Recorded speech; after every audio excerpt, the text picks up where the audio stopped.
social. O diretor Sérgio Pereira hoje está com pressa, Mônica. Mônica, ele está com pressa hoje. Não, hoje ele está com pressa.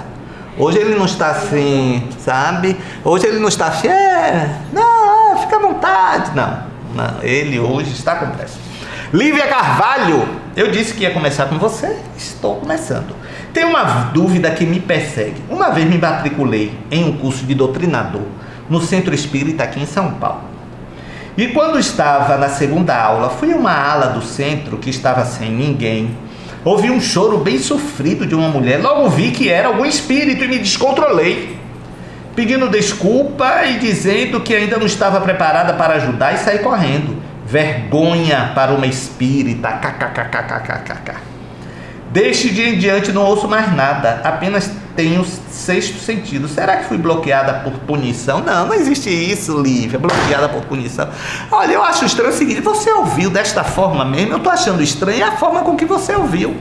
Do nada, você ouve alguém assim chorando, sem entrar numa sintonia, sem estar. Eu achei estranho essa forma. Será que não era um vizinho, uma vizinha que estava chorando, Mônica? Brigou com o marido, brigou com a namorada e ela associou, porque estava no centro, para ter sido uma vizinha do centro, alguém que estava na rua. É sério, Lívia, não estou desconsiderando o que você disse, não. Mas essas coincidências podem acontecer.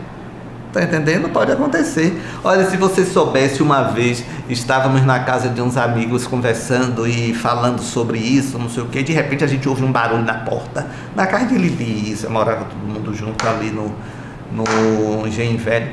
Aí aquele barulho, gente, o que é? Nessa época eu fazia reuniões de efeitos físicos.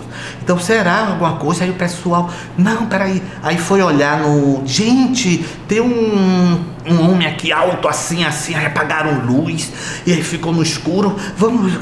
Vamos entrar em contato com o vizinho, mas como é? A gente não pode acender a luz. Aí pegamos fósforo de baixo. Sabe, quando a gente parou, quando eu fui olhar assim pela janela, um casal de namorado, na agonia lá do namoro deles, eles se debatiam na porta. Então quer dizer, o medo, né? O medo fantasia, o medo superdimensiona. Então pode ter sido isso, viu, Lívia? Pode ter sido. Andréa Pereira é de Salvador. Sei que os nossos pensamentos controlam a nossa vida e que precisamos aprender a controlar a nossa maneira de pensar.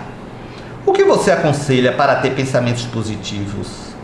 Já venho de uma criação de onde são constantes vários pensamentos negativos. De minha mãe, sempre penso pior, mas preciso de ajuda para mudar e não seguir a mesma linha da vida dela. Me ajude, por favor. Andréa é daqui de Salvador.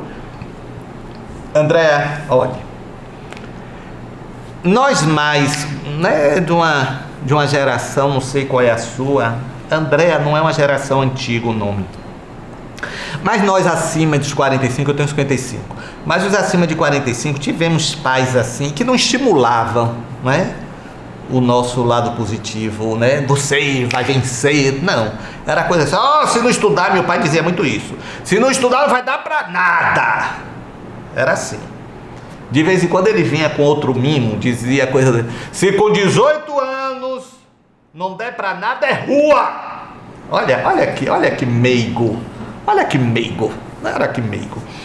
Então é claro que isso vai gerando restrições, dificuldades. E por outro lado, ninguém dá o que não tem, né? Ele não ia dar o que ele não recebeu. Então, André, eu sempre digo o seguinte, tem uns vídeos meus falando sobre essas questões associadas assim rápido na internet, no canal da Cidade da Luz. Quando o pensamento vier, não rechace, porque quando você rechaça, ele se torna mais intruso e insistente. Transforme o pensamento. Se vê um pensamento assim, você não vai conquistar nada na sua vida. Aí você vai dizer, mas quem disse que não? Eu vou sim. Estou trabalhando para isso. Estou buscando forças para isto. Então eu vou. É como se você fizesse um contraponto se autodoutrinando. Você vai morrer de uma doença muito grave. Eu não. Se eu me cuido, procuro fazer os meus exames, buscar o que a ciência pode me dar de melhor, então não vou morrer disso não. Faça sempre esse contraponto. é uma mudança de padrão. Você pode estar com um padrão mental fixo. Então, para mudar esse padrão, você tem que substituir o processo. Tá bom? Márcio Santana, de Minas Gerais. Um dos piores medos da humanidade é o da morte. Mesmo aqueles que acreditam na vida após a morte. Então, por que essas pessoas estudiosas dos assuntos espirituais tremem ao saber a sua hora está chegando? O que devemos fazer para eliminarmos ou pelo menos minimizarmos este medo?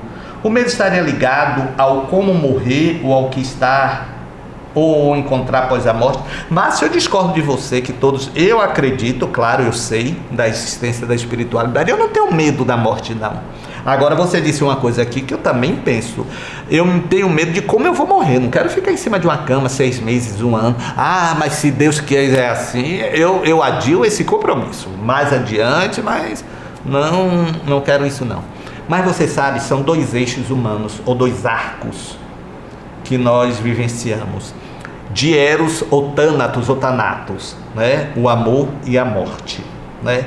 Então são arcos de busca e de repulsa, porque em verdade existe o instinto de conservação e o medo da finitude. É isto que gera este desespero diante da morte. O que fazer?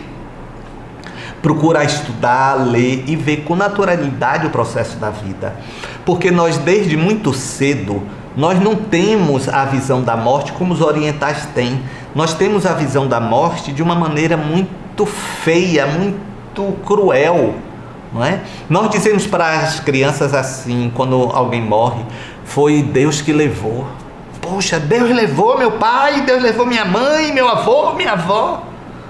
Nós não passamos para as crianças o ciclo natural da vida, de todos os animais, inclusive dos seres humanos, nascer, crescer e morrer, não é? Então podemos estar sempre fazendo esta orientação de maneira tranquila. Eu vou ao intervalo, chamo, volto, eu faço o quê, Mônica? Então eu volto, né? Então, é isto, sabe, Márcio? A gente está trabalhando para o inexorável do viver na Terra, a certeza da morte, todos nós. Tá bom? Você tem medo de morrer, Sérgio? Você tem medo, Mônica? Você andou fazendo muita coisa errada então, hein? Quem tem medo de morrer? E Sérgio não, nunca fez nada, aí ó. Relaxe, consciência tranquila, aí ó, acredite quem quiser. Eu vou ao intervalo, eu volto já, sai daí não.